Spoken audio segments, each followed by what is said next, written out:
Coffee पर Kurukshetra show में मेहमानों द्वारा व्यक्त की गई राय और कमेंट्स उनके निजी विचार हैं। मेहमानों की राय को इंडिया टीवी या शो के होस्ट की राय ना मानी जाए। इंडिया टीवी का मकसद किसी भी व्यक्ति या वर्ग की भावना को ठेस पहुंचाना नहीं है।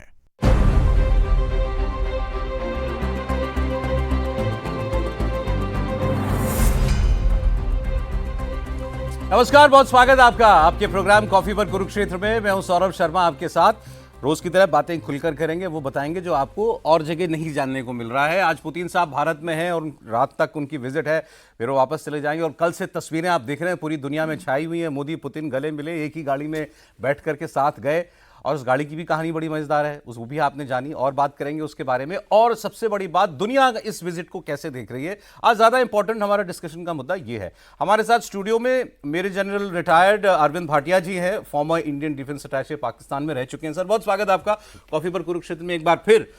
वैभव सिंह हमारे साथ हैं, फॉरेन अफेयर्स के एक्सपर्ट हैं। वैभव, बहुत स्वागत है आपका। प्रोफेसर संदीप त्रिपाठी जी हमारे साथ हैं, आप भी विदेश मामलों के जानकार हैं और विजिटिंग प्रोफेसर हैं सदर्न फेडरल यूनिवर्सिटी रशिया, तो रूस को बहुत नजदीक से समझते हैं। प्रोफेसर, बहुत स्वागत आपका भी। तो पुतिन का कुरुक्षेत्र, ये है सर आज का हमारा मुद्दा। बहुत सारी फोटोएं लगी हुई हैं हमारी स्क्रीन के ऊपर। पुतिन, मोदी जी ये तो ठीक है, ट्रंप साहब ये भी ठीक है, बाकी दो यूरोप की तस्वीरें हमने लगाई हैं। वैसे एक ज़ेलेंस्की की भी होनी चाहिए थी इसमें, वो भी तो देख रहे होंगे ना कि क्या हो रहा है। मेलोनी को रिप्लेस कर दें चलिए, अब तो नहीं है, खैर बात तो होगी। ट्रंप क्या सोच रहे होंगे, ज़ेलेंस्की क्यों बहुत करीब से मॉनिटर कर रहे होंगे इन 30 घंटों को, यूरोप के बाकी नेता क्या उम्मीदें कर रहे होंगे हमसे या पुतिन साहब से, ये सारी बातें होंगी सर। लेकिन पहले ये बताएं, आज मिर्ची कहाँ कहाँ लगी होगी, सबसे ज्यादा कहाँ पे? अमेरिका मिर्ची तो इस समय लैंगले में और वाशिंगटन में लगी होगी वाशिंगटन में लगी होगी बिल्कुल, क्योंकि अब आप ये देखिए कि पिछले इतने महीनों से एक ही प्रयास चल रहा था, लगभग एक साल से ज़्यादा हो गया धीरे धीरे, जो डोनाल्ड ट्रंप सारी कोशिशें वेस्टर्न जो गवर्नमेंट्स या उनकी जो ब्यूरोक्रेसी है वो लगे हुए थे कैसे भी करके इंडिया रशिया जो ट्रेड चल रहा है, ये बेसिकली ऑयल है, उसको जो है बंद कराया जाए। और तेल बंद कराने के चक्कर में अपनी फॉरेन पॉलिसी का तेल निकाल लिया उन्होंने। जितने दुश्मन बनाए उन्होंने, और जो सालों की जो बिल क्लिंटन के समय से की हुई मेहनत थी इंडिया में जो लोगों में है वो बहुत गुस्सा, जो एक सॉफ्ट पावर, एक वेस्टर्न सॉफ्ट पावर थी या वेस्ट को लेकर के एक जो पॉजिटिविटी आई थी 20-25 साल में, क्योंकि अगर आप उससे 25 साल पहले का इतिहास देखने जाए तो 50 साल का इतिहास बहुत काला इतिहास है, जो अमेरिका का रोल रहा है हमारे रीजन में और खासतौर पर हमको लेकर के, जो बार बार पाकिस्तान को सपोर्ट करना और इंडिया के इंटरनल अफेयर्स में इंटरफेयर करना और इंडिया में कई तरह की प्रॉब्लम्स क्रिएट की गई। तो उसको बड़ा मुश्किल से उन्होंने डैमेज कंट्रोल किया था 25 साल में और उसको उन्होंने बिल्कुल लपेट दिया। तो अब उनको ये समझ में नहीं आ रहा कि इतना सब कुछ प्रयास करने के बावजूद भी पुतिन जब यहाँ आते हैं तो प्रधानमंत्री जी खुद जाते हैं और अब कोई भी वेस्टर्न गाड़ी में नहीं बिठाते। आपने गाड़ी की बात की, वो क्यों नहीं बिठाते हैं?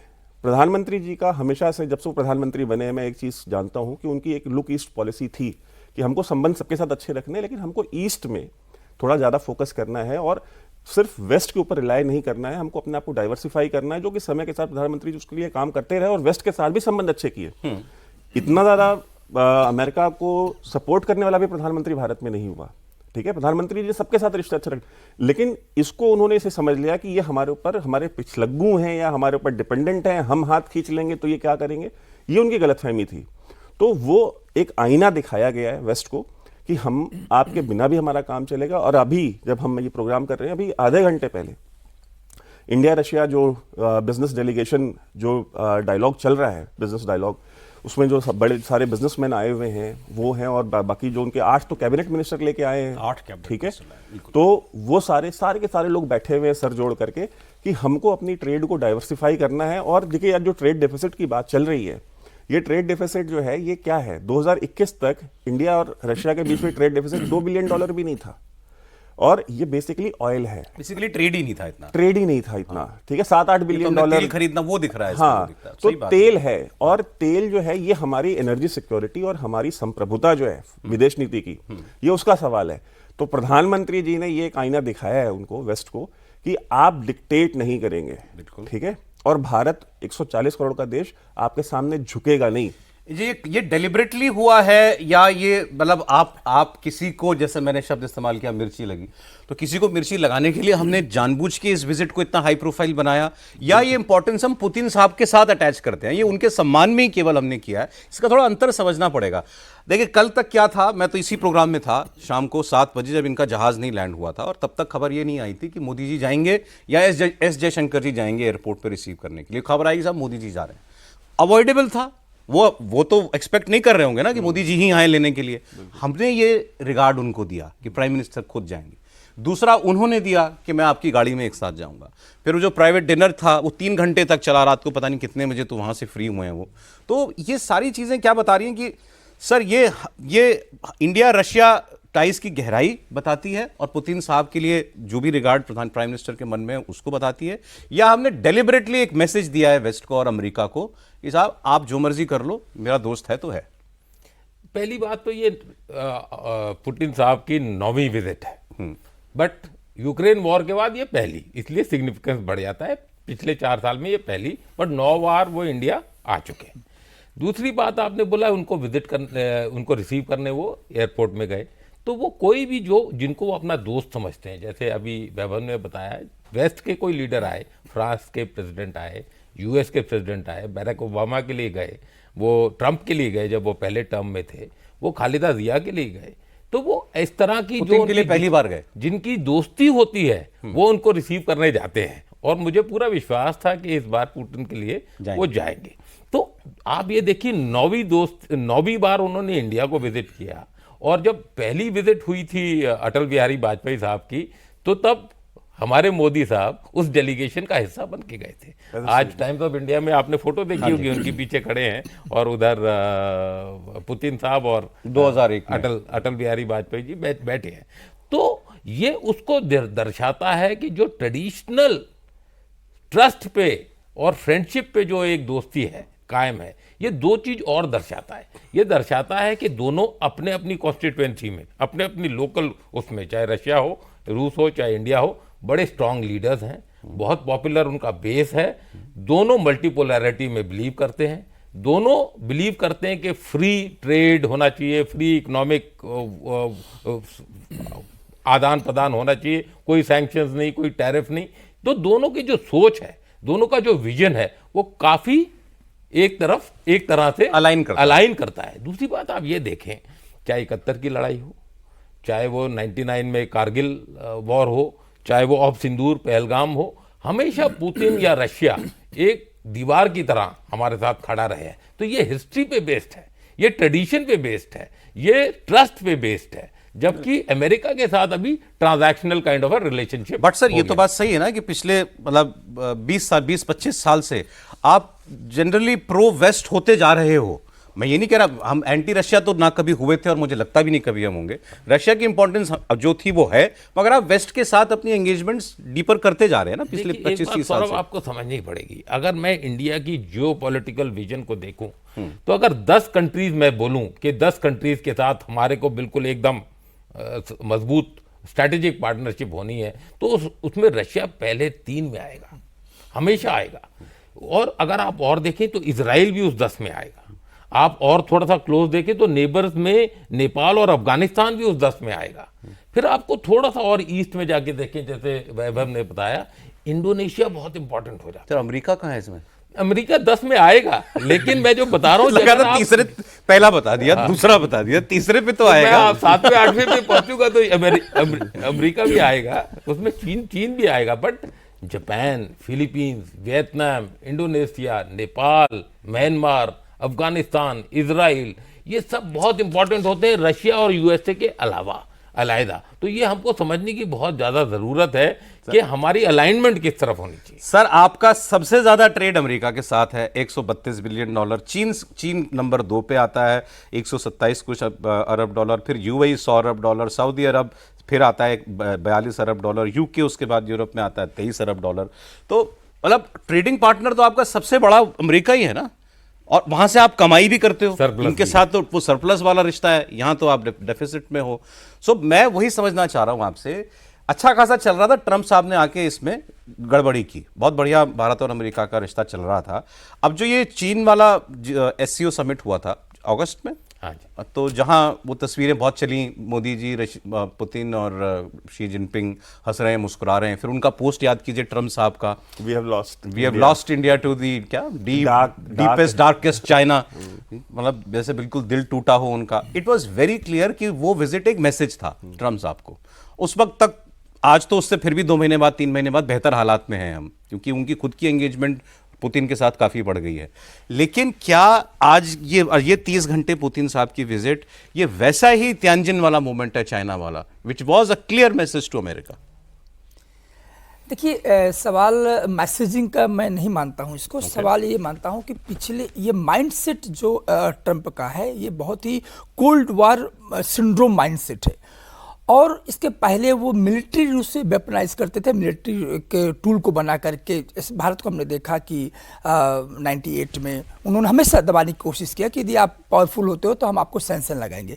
इधर क्या हुआ कि जैसे अभी आपने बताया कि हमारा सबसे अच्छा ट्रेड अमेरिका के साथ है और वो भी हम ट्रेड प्लस में हैं, तो उन्होंने सोचा कि ऐसा यही वक्त है कि इनको वेपनाइज किया जाए और भारत को दबाने की कोशिश किया जाए कि देखिए, यदि आपका टिल्ट थोड़ा यदि ज़्यादा रूस की तरफ बढ़ता है तो फिर हम आपको परेशान करेंगे। इस बात को लेकर के आदरणीय प्रधानमंत्री मोदी जी बार बार कोशिश करते रहे कि हम आपके साथ संबंध बनाना चाहते हैं। इंडिया का बहुत मैच्योर रिटेलिएशन था ये टैरिफ को लेकर के, लेकिन ट्रंप साहब आने के पहले ही जो अमेरिका फर्स्ट और जितने भी पॉलिसी लाए वो टोटली अगेंस्ट इंडिया रहा और बहुत रेटोरिक ढंग से इंडिया के खिलाफ उन्होंने वहाँ से आवाज़ देते रहे। तब भी भारत शांत था। ट्रेड डील पर जब हम आए, पीयूष गोयल साहब वहाँ पर गए तो वहाँ पर उन्होंने शर्त रख दिया कि ये ब्लैक एंड व्हाइट का सवाल है कि आपको चुनोगे किसको। तब भारत को फिर फाइनल मूड में आना पड़ा कि यदि यही वक्त है तो फिर हमारे पास 98-99 का भी एग्जांपल है कि आपने हमें आइसोलेट किया और हमने परमाणु उस समय टेस्ट किया और दिखाया कि तुम्हारे बिना भी हम रह सकते हैं। पहली बात। दूसरी बात, ये जो पूरा जिसे आप कह रहे हैं मैसेजिंग का, मुझे लगता है कि मैसेजिंग तो बहुत पहले मिल चुकी थी जब हम ट्रेड डील नहीं किए थे। ठीक है, मैसेजिंग उस समय हमने दे दी थी जब हम 25% टैरिफ को एक्सेप्ट कर लिए, क्योंकि यहाँ पर बहुत जरूरी हो गया था ट्रंप को समझाने के लिए कि देखिए, ये जो दौरा, ये जो एरा है ना, ये एरा आपके उस कोल्ड वॉर मेंटालिटी का नहीं है। ये 1945 का ग्लोबल ऑर्डर नहीं है कि जहाँ पर 5 वीटो पावर मिलकर के 4 लोग बैठ करके भारत के खिलाफ आप फैसले लेंगे। ये वो दौर है, ये वो दौर है दुनिया का जहाँ पर इंडिया सेंट्रिक ग्लोबल ऑर्डर बनेगा। और G20 में हमने दिखाया जो सॉलिडरिटी और जो कंसेंसस को लेकर के, वैश्विक मुद्दों को लेकर के भारत ने एक अपनी पहचान बनाई। मैं क्लाइमेट फाइनेंस की बात कर रहा हूं, मैं ग्लोबल साउथ की बात कर रहा हूं। इन सब को लेकर के G20 में भारत ने दुनिया को मैसेज दे दिया था कि अब हमें ये बेस्ट एंटी बेस्ट का नहीं चलेगा। हम नॉन वेस्टर्न हैं, हम एंटी वेस्ट नहीं है, भारत ने कई बार कहा। अब आदरणीय जयशंकर जी से 2022 में स्लोवाकिया में एक थिंक टैंक का फोरम था, वहां से उनको पूछा गया कि आपका पक्ष किधर है, आप किसको मानते हो, आप क्या रूस की तरफ है कि अमेरिका की तरफ है? भारत ने कई बार कह चुका है अमेरिका के, तो ये समझ लीजिए कि भारत की जो फॉरेन पॉलिसी वो मल्टी अलाइंड है। जहां जहां हमारे इशू हैं वहां हम अलाइंड होंगे, जहां इशू डाइवर्जेंट है वहां अलाइंड नहीं है। लेकिन ये ट्रंप को समझ में नहीं आ रहा, अभी भी नहीं आ रहा ना, अभी भी नहीं आ रहा। अब मुझे लगता है अब ट्रंप इतना ज्यादा फ्रस्ट्रेट हो गए होंगे इस समय कि मुझे लगता है कि अब उनको समझ नहीं आ रहा कि री अप्रोच कैसे किया जाए। वो समय बहुत आगे निकल टाइम देखेंगे बाबू, वहां कितना बज रहा होगा, आता होगा कुछ ना कुछ तो उनका ट्वीट। नहीं, मैं क्यों कह रहा हूं कि ये मैसेज है, आप उनके अखबार पढ़ लीजिए सर, अखबारों की हेडलाइन आप देख लीजिए। न्यूयॉर्क टाइम्स लिख रहा है, Trump would be watching limo diplomacy. जो हम गाड़ी वाली बात कर रहे हैं, तो अमेरिका के बड़े अखबार कह रहे हैं कि वो लिमो डिप्लोमेसी ट्रंप साहब भी देख रहे होंगे। गार्जियन यूके का अखबार है, वो लिख रहे हैं कि Putin Modi meet amid politically treacherous times and this is Russia's chance to reduce isolation, कि वो यहाँ इसलिए आए हैं बताएं कि भाई मेरी दुनिया में और भी दोस्त हैं। वॉल स्ट्रीट जर्नल लिख रहा है, Putin and Modi deepen relationship that has drawn Trump's anger. कहीं ना कहीं अमेरिकी एंगल, टैरिफ का एंगल, वो इसके अंदर उन वेस्टर्न मीडिया के अंदर दिखाई दे रहा है कि ये वो दो लोग मिल रहे हैं जिनसे अमेरिका नाराज है या ट्रंप नाराज है। सीधे सीधे उन दो नेताओं की फिर मुलाकात हो रही है और उन दोनों नेताओं ने अपनी दोस्ती छुपाना तो छोड़िए, उस दोस्ती का प्रदर्शन किया एक तरीके से। मतलब ये कोई क्वाइट वैसी विजिट नहीं थी, प्राइम मिनिस्टर ना जाते शायद वो तस्वीरें ही नहीं आती जो कल जितनी आई, जिनकी चर्चाएं हो रही है। But he made it a point कि नहीं, ये दुनिया को दिखना चाहिए, इसलिए मैं कह रहा हूं मैसेजिंग है। देखिए बिल्कुल है मैसेजिंग। और आप देखिए वेस्टर्न मीडिया, जैसे मैंने कहा कि वहाँ पे तो आग लगी ही है, मिर्ची जो आपने शब्द यूज़ किया था। और वहाँ पे यहाँ अगर डेमोक्रेट्स भी जब अगर हों वहाँ पे, और डेमोक्रेट्स जब थे वो भी नहीं चाहते थे ना कि हम जाएं और हम पुतिन के साथ कोई रिलेशनशिप रखें। प्रधानमंत्री जी तो ये यूक्रेन वॉर के बाद भी रशिया गए हैं, हमारे प्रधानमंत्री जी वहाँ तो गए थे गए, कुछ ठीक है। हाँ। तो वो भी नहीं चाहते थे कि वो जाएं, ठीक है। लेकिन हमने एक मैसेजिंग की है, भाई आप हमको नहीं चलाते हैं, आपको गलत फहमी है। भारत की सरकार को जब 25% टैरिफ की बात हुई थी, आप ही कार्यक्रम में मैंने कहा था कि जो ट्रेड 25% टैरिफ पे नहीं हो रहा वो 500% पे भी नहीं होगा। 25% का लगते ही आप मार्केट से बाहर हो गए हैं, ठीक है, आप कॉम्पिटिटिव नहीं रह गए। जिस बिजनेस में 25% का ही मार्जिन हो और आपके ऊपर 25% टैरिफ लग जाए, तो अब उसको आप 500 कर दिए, 5000% कर दिए, क्या फर्क पड़ता है।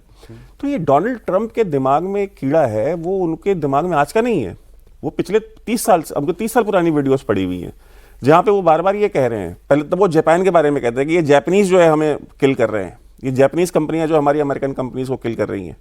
तो कहते थे कि जापान के ऊपर टैरिफ लगाओ और टैरिफ से सारी प्रॉब्लम सॉल्व हो जाएगी।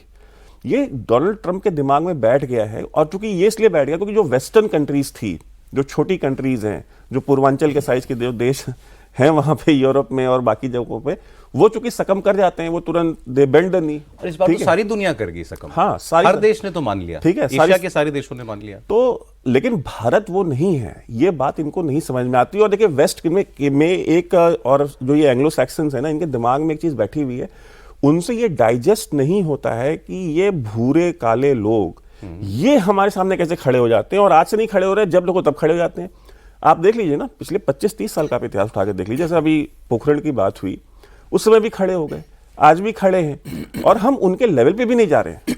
हम हमारी देखिए, हमने आज तक अभी तक एक भी डोनाल्ड ट्रंप के किसी भी ऑब्नॉक्शियस स्टेटमेंट का कभी भी हमारे प्रधानमंत्री ने, हमारे विदेश मंत्रालय ने कोई जवाब नहीं दिया। और इस बात को लेकर के लोग ऑब्जेक्ट करते हैं कि जवाब क्यों नहीं देते हैं।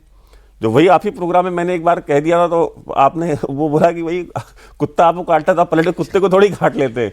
लेकिन बात वही है। लेकिन वहां वैसा नहीं है। देखिए आपने कब आखिरी बार ट्रेड डील की बात सुनी थी अमेरिका से, या कभी कोई हेडलाइन सुनी हो? पहले तो बीच में आ जाते थे बयान, अब होने वाली है, जल्दी खबर आएगी, सब आएगी। अभी इस बीच कोई खबर नहीं आ रही। तो मैं तो एक पढ़ रहा था एक आर्टिकल, तो उसमें तो ये लिखा था कि वो ट्रेड डील में फिर कुछ गड़बड़ हो गया, लोचा कुछ हो गया। वो इस बार उसमें ये है, अब कितनी सही है बात पता नहीं, शायद इस बार अमेरिकन्स ने उसमें F-35 का वीटो कर दिया है। नहीं, जहाज लो हमसे। नहीं, F-35, और वो उसमें पता है ऐसे क्लॉजेस डालते हैं। देखिए अमेरिका के साथ वही दिक्कत है कि आप उनके दोस्त हैं अगर, ठीक है, तो वो फेटल है। दुश्मन है तो डेंजरस है, लेकिन अगर आप दोस्त हैं तो वो फेटल है, क्योंकि वो वही नहीं, वो आपकी जियोपॉलिटिक्स भी डिसाइड करेंगे, आपकी फॉरेन पॉलिसी डिसाइड करेंगे, वो आपकी मसल फ्लेक्स। इनसे हथियार भी लो और इनके और फिर उसके साथ कंडीशन भी लो कि तुम ये हथियार कैसे, कहां इस्तेमाल करोगे और कहां नहीं करोगे, कब करोगे। ये पुतिन साहब जो है खुल के कह रहे हैं, तुम हमारे हथियार भी ले लो, हथियार बनाने की टेक्निक भी ले लो, जहाज भी ले लो, और खुद ही बना लो, हम बता देंगे कैसे बनाना। वो वेस्ट जो आपको सोर्स कोड नहीं देता, हाँ, फ्रांस ने नहीं दिया, ठीक है, अब वेस्ट में कोई आपको सोर्स कोड तक नहीं देता। वो पुतिन ने यही बात बोली ना कि भाई हम सिर्फ हथियार नहीं बेचते, हम उनकी टेक्नोलॉजी भी देते हैं इंडिया को। अब हमको सोचना पड़ेगा, जो वैभव बोल रहे हैं इसी को आगे बात को बढ़ाते हैं। पहली बात तो ये समझनी बहुत ज़रूरी है कि पूरा नॉर्थ अमेरिका मिला लें, साउथ अमेरिका मिला लें, ऑस्ट्रेलिया मिला लें, 3 कॉन्टिनेंट मिला लें, इंडिया की पॉपुलेशन उससे ज़्यादा है। 54 कंट्री अब अफ्रीका की मिला लें, इंडिया की पॉपुलेशन उससे ज़्यादा है। आप फिर यूरोपियन यूनियन और पूरा सब बाकी जितने बचे हुए देश हैं, चाहे चाइना को छोड़ के, हमारी अकेली की पॉपुलेशन उससे ज़्यादा है।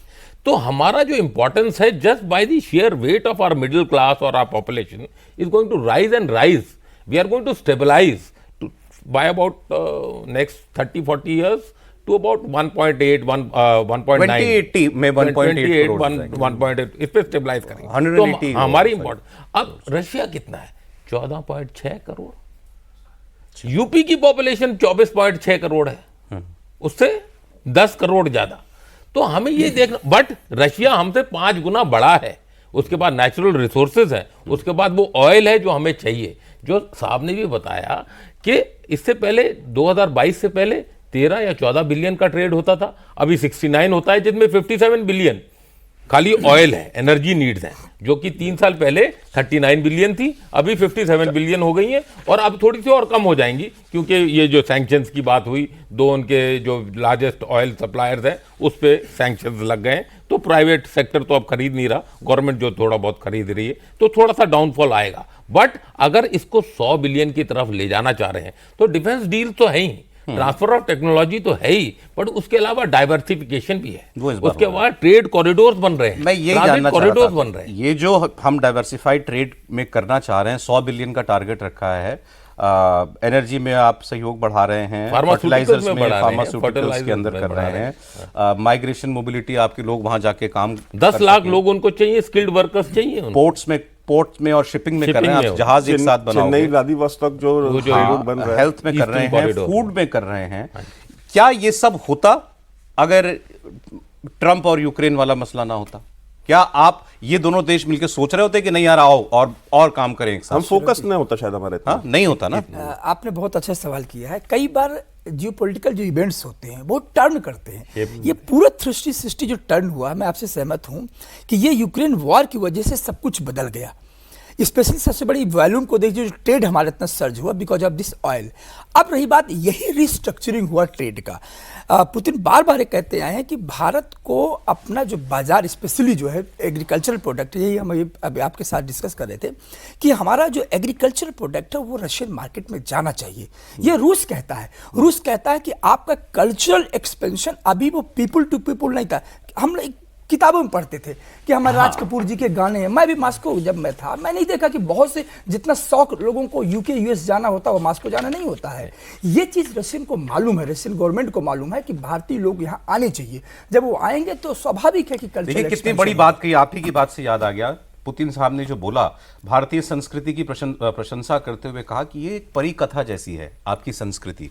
फिर आगे कहा कि रूसी समाज का एक हिस्सा है जिसमें भारतीय संस्कृति को पूजा की जगह दी गई है। मतलब it is a subject of worship. आपका कल्चर ऐसा है। सौरभ जी, एक बहुत खूबसूरत आपको बात बताऊंगा। वहां पर जो हम कहते हैं जनरली कि इंडिया में हॉस्पिटैलिटी बहुत हाई लेवल की होती है, वहाँ की जो मैं हॉस्पिटैलिटी देखा, क्योंकि यूरोपियन कंट्री के बारे में देखते हैं कि कंज्यूमर माइंडसेट के लोग हैं, इनको हॉस्पिटैलिटी दूर दूर तक इनका नाता नहीं है, इनका तो मार्केट फिलॉसफी जीने वाले हैं। रशियन लोगों में मैंने देखा, वहाँ पर देखा कि आपको यदि उनको, जैसे हम जनरली आज के क्या करते हैं, कैब बुक कर दिए, अब अपने घर कोई आ गया यदि गेस्ट, वो आपको रिसीव करने जाएंगे, 10 मिनट पहले पहुंचेंगे और हर रोज जाएंगे आपके साथ। हॉस्पिटैलिटी का इतना बड़ा गेस्चर, मैंने उससे पूछा कि जर्मनी में आपको कहीं देखने को मिला? वो कहते हैं ये चीज हमें भारत में मिलती है। तो एक कल्चरली कितनी अभी दिन में हम प्रोग्राम में थे तो सर ने बताया कि वहाँ लोग आपको मिले तो क्या बोले? हाँ, एयरपोर्ट में मैं सिम लेने गया, सुनने लायक बात है। हाँ, तो उन्होंने इंडिया ने कहा यू आर फ्रॉम मोदी। ये है, इसको कहते कल इन्फ्लुएंस कहते हैं। और वो मैं उनसे पूछा, फिर मिर्ची लगी होगी कहीं? अब ट्रम्प को मिर्ची लगी तो ट्रम्प भारत में भी लगी, भारत में इसकी यहाँ कपूर वाले जो थे यहाँ लगी वो तो अलग बात है। मैं हमेशा कहता हूं कि करिश्मा को आप दीवारों में और बाउंड्री में नहीं बांध सकते हैं। करिश्मा एक ऐसा, यही बात है कि इतिहास का एक बहुत बड़ा करिश्मा कि दोनों करिश्मेटिक लीडर एक साथ में, दोनों मजबूत इच्छा शक्ति। हम ये आप सब लोग एग्री कर रहे हैं कि जिन जियोपॉलिटिकल रियलिटीज के अंदर ये मुलाकात हो रही है, विजिट हो रही है, ये एक नया, एक माइलस्टोन विजिट है। ये यहां से कुछ और बड़ा होने जा रहा है दोनों देशों के संबंधों में। चलिए ठीक है, बड़ी अच्छी बात है। फिर वो व्यापार में हो, रक्षा के क्षेत्र में हो, चाहे पीपल टू पीपल मूवमेंट में हो। बताना चाहूंगा, हमारा 85-88 में अगर आप जाएं तो 75 to 78% of our defence exports imports used to be from Russia. जी, वो वहां से इतना आता था। फिर अगर 2016 तक भी देखें तो 60% फिर भी ये रशियन इक्विपमेंट आता था, चाहे वो टैंक्स हो, चाहे वो सुकोइज हो, चाहे वो और साजो सामान हो। अब क्या है, अब अभी भी रशिया नंबर 1 पे चल रहा है, 36% पे आ गया है। 36 पे रशिया है, सेकंड नंबर पे फ्रांस आ गया है बिकॉज राफेल दिए हैं 33% पे। तीसरे नंबर पे कौन है? यूएसए नहीं है, इजराइल है। यूएसए है क्योंकि उसने हमें जैवलिन मिसाइल अभी हमने खरीदी, वो मैरीटाइम सर्विलेंस वाले हमने जहाज उनसे लिए, अटैक हेप्टर्स अपाचे उनसे लिए, तो उनसे ले रहे हैं साजो सामान। बट यही बात रुकती है कि आप Su-57 लेंगे जिसमें ट्रांसफर ऑफ टेक्नोलॉजी है, कम से कम आधा रेट है और मल्टी रोल एयरक्राफ्ट। हमारा भी तो प्रोडक्शन का भी उसमें कुछ रोल होगा ना सर? हमारे बिल्कुल ट्रांसफर, वो तो बोल रहे ज्वाइंट प्रोडक्शन करो। नहीं, जो आपने बताया कि पहले रूस से 70% होता था, तो अब हम खुद भी तो कुछ बना रहे हैं। आत्मनिर्भर भारत के तहत हमारा जो अब अपना कंजम्पशन हो गया है वो 65% पहुंच गया है। बहुत कम से कम 15 या 20% मैक्सिमम होता था, बाकी सब इंपोर्ट हमको करना पड़ता था। वो 65 अब इंडिजिनस कंटेंट हो गया है, तो उसलिए भी ये परसेंटेज कम आई है। लेकिन सैंक्शन की वजह से रूस को कहाँ मार पड़ी है, जो वो आज से 3 साल, अगर 5-5 साल का साइकिल होता है, क्योंकि इक्विपमेंट को ऐसे हर साल में आप नहीं बांट सकते, तो मैं बोल रहा हूँ 5 साल पहले की जो बात है, तो वो 19 से 20% उसकी पूरे वर्ल्ड में एक्सपोर्ट्स थे डिफेंस इक्विपमेंट के। अभी इस साल के अगर आप 2020 से 24 वाला 5 ईयर्स देखें तो 7.8 रह गया है सैंक्शंस की वजह से। 3 कौन है उसके बड़े? एक इंडिया, एक चाइना, एक कजाकिस्तान। तो रूस के लिए इंडिया से दोस्ती बहुत मायने रखती है। अभी मैं एक किसी को पढ़ रहा था, तो उसमें एक बड़ी इंटरेस्टिंग बात उन्होंने लिखी थी, और ये स्पेशली उन्होंने कहा आफ्टर ऑपरेशन सिंदूर के बाद। इससे पहले ठीक है, आप हथियार खरीद रहे हो, जहाज खरीद रहे हो, वो वॉर टाइम में तो कभी यूज हुए नहीं, इससे पहले तो कभी हुए नहीं इस्तेमाल। अभी वो सारे हथियार टेस्ट हो गए, अरे चाइना के भी हो गए, बात सही है। सुखोई में डाल के अपने ब्रह्मोस से उनके रनवेज को, भारत ने जिन जिन हथियारों या प्लेटफॉर्म्स का इस्तेमाल किया वो बैटल टेस्टेड हो गए पूरी दुनिया के लिए कि साहब ये हथियार जो है, ये आपने सुखोई चलाया तो सुखोई, राफेल चलाया तो राफेल, ब्रह्मोस मिसाइल चलाई, S-400 चलाया, सब कामयाबी से दुनिया ने देख लिया। अब जब भारत उसको रीऑर्डर करता है तो वो एक तरीके से ठप्पा लग जाता है कि ये इक्विपमेंट बढ़िया है। जितना यूज हुआ 280 मिसाइल हमने दोबारा ऑर्डर कर दी। तो दुनिया में अब इनके ब्रह्मोस के ऑर्डर्स बढ़ गए, राफेल के ऑर्डर्स बढ़ गए, S-400 में दुनिया की दिलचस्पी बढ़ गई क्योंकि भारत ऑर्डर कर रहा है। तो दैट इज, ये भी एक वजह है कि ये सारे देश जो हैं इनके लिए हम इंपॉर्टेंट हैं। और जो दावे कर रहे थे कि जो एक बार कंप्लीट कर, तो जो लोग ये दावे कर रहे थे कि हम कितने जहाज गिरे और क्या क्या बातें थी सारी, उनका तो कोई ऑर्डर नहीं आया ना दुनिया में। अगर गिर रहे थे तो उनके एयर डिफेंस का तो कोई सिस्टम का HQ-9 का तो कोई ऑर्डर नहीं आया दुनिया में, JF-17 का तो कोई ऑर्डर नहीं आया। लेकिन जो इंडिया ने वेपन्स यूज किए उन सबके ऑर्डर है, ठीक है। तो जो फैक्ट्स होते हैं ना, वो प्रोपेगेंडा से ज्यादा बोलते हैं। प्रोपेगेंडा तुरंत बोलता है, फैक्ट्स लॉन्ग टर्म में बोलते हैं। एक बात तो ये हो गई। दूसरी चीज, भारत को ये बात समझ में आई, जैसे आपने अभी तेजस का आपने देखिए, तेजस का जो इंजन है उसका $1 बिलियन का हम पेमेंट कर चुके हैं, ठीक है। उसको कितना डिले किया इन्होंने? क्यों? सिर्फ यूक्रेन के इशू पे कि नहीं आप रशिया के साथ आप तेल मत खरीदिए वरना हम इंजन नहीं देंगे। खुल के नहीं बोला, लेकिन उसकी डिलीवरी को होल्ड कर दिया, समय पे डिलीवरी नहीं दी। अब आप सोचिए कि एक ऐसा देश, आप उसके ऊपर कितना ट्रस्ट करिएगा कि अगर मान लीजिए अगर ये सिचुएशन, अगर ये वॉर टाइम सिचुएशन होती और आप डिपेंडेंट होते उस चीज के ऊपर, ठीक है, तो वो कितना डैमेज करेगी आपको। और वहीं एक तरफ रशिया है, आपने सर ने बताया कि भाई आपके 280 यूज हुए, आपने दोबारा ऑर्डर प्लेस किया, वो सबसे पहले आपको डिलीवरी देंगे, जबकि खुद जंग में है, तब भी दे रहे हैं वो सप्लाईज, ठीक। अब आप ये देखिए, ये चीजें वो होती हैं हमारे देशवासियों को समझनी चाहिए। जो वेस्टर्न मीडिया, वेस्टर्न हॉलीवुड में जो प्रोपेगेंडा फीड किया जाता है, ठीक है, ये जो है ना, वेस्ट जो है, they are master of myth making. ये मिथ मेकिंग के मास्टर हैं। हॉलीवुड को इस्तेमाल करते हैं, मीडिया को इस्तेमाल करते हैं, अपनी हर एक इंस्ट्रूमेंट को इस्तेमाल करते हैं सिर्फ अपने मिथ को बिल्ड करने के लिए, ठीक है। आप मुझे बताइए कि पिछले 30 साल में अमेरिका ने कौन सी जंग जीती है? 35 साल में कोई एक जंग बता दीजिए ना। इराक में जीती हो, लीबिया में जीती हो, अफगानिस्तान में जीती हो, लेकिन आपने फिल्में और सीरीज दुनिया भर की देख चुके होंगे आप, जिसमें कि वो बिल्कुल हर जगह से हीरो बन के निकल रहे हैं। सो आप ये देखिए ना, चप्पल छोड़ के भागे अफगानिस्तान से। नहीं, और उनको ये प्रॉब्लम भी है कि इंडियन मीडिया या इंडियन पब्लिक क्यों, वो तो वॉर क्रिमिनल बोलते हैं ना इनको, पुतिन को, कि इनके लिए इतना वार्म क्यों है। तो वो उनको ये बात समझ ही नहीं आ रही। तुमसे रिश्ता 30 साल का है, उससे रिश्ता 70 साल का है, 60 साल का रिश्ता है। बस एक चीज मैं बोलना चाहता हूँ, वॉर क्रिमिनल की बात है ना। आपको पता है कि सिर्फ अकेले बराक ओबामा ने कितने बम ड्रॉप किए हैं मिडिल ईस्ट में, वेस्ट एशिया में? 1.5 लाख से ऊपर। कितने लोगों को डिस्प्लेस किया है? 70 लाख से ऊपर।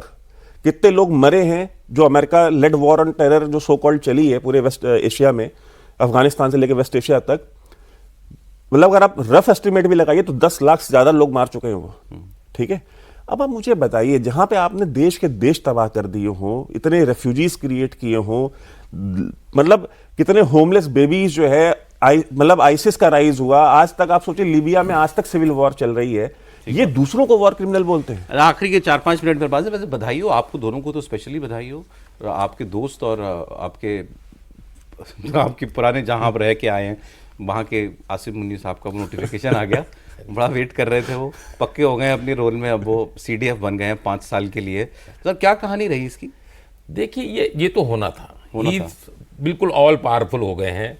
ये आप डॉक्ट्रिन, कियानी का डॉक्ट्रिन था ये कि आप विदाउट रिस्पॉन्सिबिलिटी या अकाउंटेबिलिटी पावर पूरी हथिया लें, तो आप इनडायरेक्ट पूरे राजा हैं पाकिस्तान के।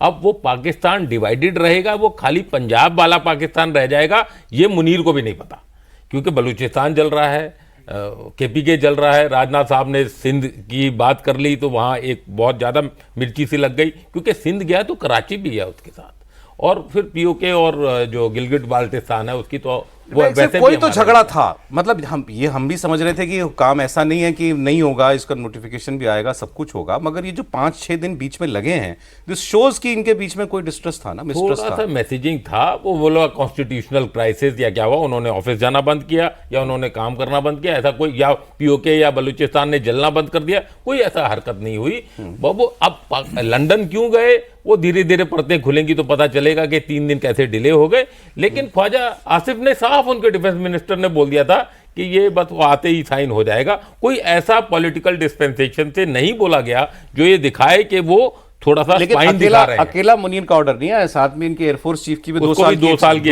एक्सटेंशन का है। सर 2 मिनट ले लूं, मैं आता हूं। ये कुछ मतलब ये एयरफोर्स या एयरफोर्स नेवी वर्सेस आर्मी वाला झगड़ा था? देखिए जो CDF जो है वो हेड करेगा नेवी और एयरफोर्स को भी, तो ये रेजिस्टेंस थी एयरफोर्स की तरफ से। पाकिस्तान नेवी तो वैसे भी बहुत छोटी सर्विस है, बट पाकिस्तान एयरफोर्स थी जो उसमें थोड़ा स्टैंड ले सकती थी, तो वो जो इंटरनल इन फाइटिंग थी वो थोड़ी एयरफोर्स की तरफ से थी। 5-6 एयरफोर्स के ऑफिसर्स थे जो इस चीज़ को रजिस्ट कर रहे थे, तो वो सेटल करने में टाइम लगा है। तो पॉलिटिकल डिस्पेंसेशन तो देखिए ऐसा कुछ भी नहीं है जो चलाया जा रहा था ना कि भाई आप मुझे बताइए, फॉर्म 45 की गवर्नमेंट, मतलब पाकिस्तान की हिस्ट्री में सबसे अनपॉपुलर गवर्नमेंट, ठीक है, अगर आसिफ मुनीर का आशीर्वाद ना हो तो 24 घंटा सर्वाइव नहीं कर सकती, ठीक। वो ऑब्जेक्शन किस बात पे लेगी, किस ग्राउंड पे लेगी, ठीक है। नवाज शरीफ की क्या हैसियत है, वो अपनी प्राइम मिनिस्टरशिप नहीं बचा पाए, जेल में थे। आज पाकिस्तान आप आ रहे हैं, आसिफ मुनीर की वजह से आप आ रहे हैं ना। अगर आसिफ मुनीर ना होता तो पाकिस्तान आ नहीं सकते थे। सो उनको पता है कि उनकी बेटी भी जो चीफ मिनिस्टर बनी हुई है पंजाब की, वो भी आसिफ मुनीर की आशीर्वाद से बनी हुई है। तो उनकी पूरी फैमिली जेल के बाहर है, वो उसकी वजह से है। तो उसके खिलाफ कि भाई उसको एक्सटेंशन नहीं देंगे, ये एक प्रोपेगेंडा था जो कि इमरान खान की तरफ से या उनकी पार्टी के जो वेस्ट में लोग 2-4 माउथपीस बैठे उन्होंने फैलाया हुआ। तो अब ये आसिफ मुनीर 5 साल अनइंटरप्टेड पावर एंजॉय करेगा ना, वो सुरक्षा कवच है वो 2030-31 तक तो रहेगा ही रहेगा, ठीक है, ठीक है। एक चीज ये, दूसरी चीज ये है कि उसके बाद भी अगर उसको रहना होगा तो he will find a way and he is not going to quit. एक चीज मैं आपको बता दूं, ये आपके ही प्रोग्राम में मैंने 1-1.5 साल पहले मैंने कहा था, 2 साल पहले मैंने कहा था कि ये आप जब तक आप ये प्रोग्राम करेंगे he will be in power. वो ये सोच के आया है। सौरभ वो ये भूल गए कि वो फिर कोई एक पेटी भी उड़ी थी, कोई C-130 जहाज दिन में आपके सामने तो कह रहा था ना कि आम की पेटी के बगैर उड़ेगा। आम की पेटी के बिना नहीं, लेकिन आप ये देखिए वो आम की पेटी वालों को उसने सेट किया हुआ है ना सर। तो ये सर पाकिस्तान भी तो देख रहा होगा ना आज का ये सारा सब मुतीन साहब का दौरा। मुझे लगता है उसी के बारे में मैं सोच रहा था कुछ बोलने के लिए, कि जब हम बात कर रहे थे कि मैसेजिंग की बात कर रहे थे, सबसे बड़ी बात यह कि S-400 का जो टेस्ट हुआ, तो इस समय जब पुतिन साहब वापस जाएंगे मॉस्को, तो मुझे लगता है कि फोन आएगा सी जिनपिंग का कि अरे आप तो कहते हो कि नो लिमिट्स पार्टनरशिप, एक S-400 दे करके सारा हमारा टेस्ट कर दे, क्योंकि हम पाकिस्तान को दे रहे थे और तुम्हारा S-400 हमें मार रहा था, ठीक है, ऑपरेशन सिंदूर में। और सबसे बड़ी बात, सिंदूर अभी चालू है, अभी 5 और लेने की बात हो रही है। तो मुझे लगता है कि इस समय तो सबसे बड़ी द्वंद्व में पुतिन साहब होंगे कि एक नो लिमिट्स पार्टनरशिप, एक दिल के रिश्ते, कौन से रिश्ते संभाला जाए। मुझे लगता है कि ये दिल के रिश्ते लंबे चलेंगे, आगे चलेंगे। और इसलिए मैं कहता हूं कि जब चाइना और भारत पाकिस्तान रूस की बात आती है, ट्रायंगल की, तो पूरा का पूरा भारत का नैरेटिव इसी बात पर परेशान रहता है कि आखिर किधर। तो बहुत क्लियर मैसेज है कि रूस भारत हमेशा एक है, आगे रहेंगे, उसमें चाइना कोई फैक्टर नहीं। जो S-400 की बात हुई, S-400 रूस ने चीन को भी दिया है, लेकिन आपको जो S-400 दिया है उसमें और चीन के S-400 में 2 बहुत बेसिक डिफरेंस है। चीन के S-400 में किल स्विच है, जो कि रशिया कभी भी उसको बंद कर सकता है, अच्छा, ठीक है, आपके पे नहीं है। दूसरी चीज, आपका जो S-400 है वो चाइना से ज्यादा एडवांस वर्जन आपको उन्होंने दिया है, पैसे भले ही उतने लिए हो। चलिए ठीक है। ये भी दोस्ती इसीलिए है। इसीलिए पुतिन हमारे दोस्त हैं, रूस हमारा दोस्त है। बहुत शुक्रिया जनरल साहब, स्टूडियो में आए आप। वैभव, बहुत शुक्रिया आपका। प्रोफेसर संदीप त्रिपाठी जी, बहुत धन्यवाद आपका।